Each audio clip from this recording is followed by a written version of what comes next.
Hi, I'm Jim McLean. I'm on the back end of the range at the Doral Golf Resort and Spa. This is where we teach. And I'm going to talk to you today about power. And of course, everybody wants more power in their golf swing. And it's something that we work on hard at our golf school.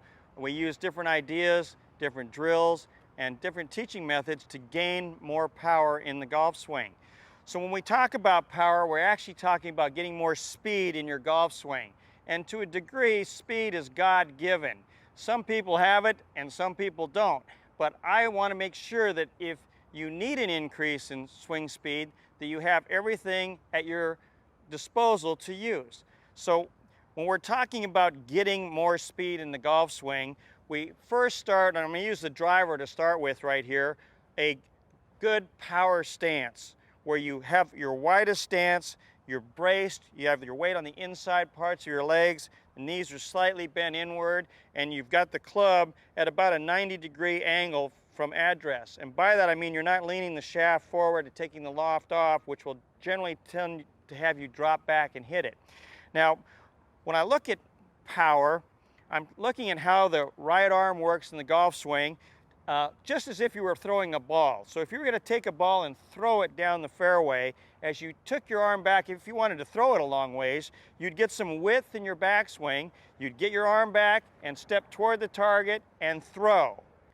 Now, just to look at this throw a little bit more clearly, I'm actually going to throw the ball this time. And what you're going to see here is some width in my arm going back, so I create some nice width, my hand's on top of the ball, not like this. So I'm going to take it back, and what I'm going to do now, it's very important, is I'm going to change directions with my legs and my feet. So that's really important. That right knee, right foot, right leg, that's going to change direction. You're not going to slide. You're not going to just throw your arm. You're going to step forward and throw the ball. So I'll do this for you, just a normal throw. And I'm going to finish well over on my left side. Nobody's going to try to pull the club down or hang on to the golf club. You're going to get a nice throwing action. Now let me show you how that translates when you hit a driver.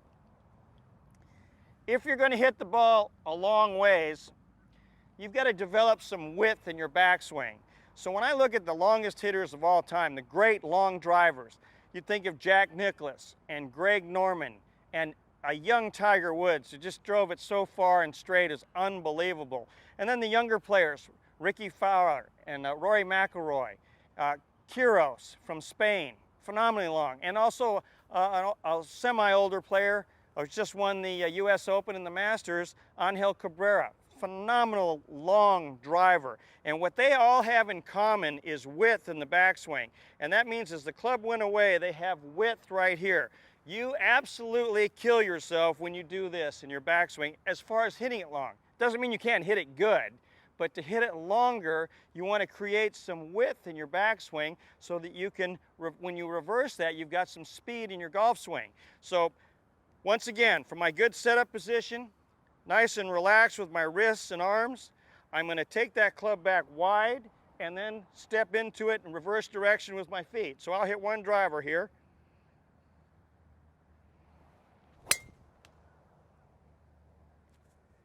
And that gives you an idea of the move that happens. Here's another way I'd like to explain this to you.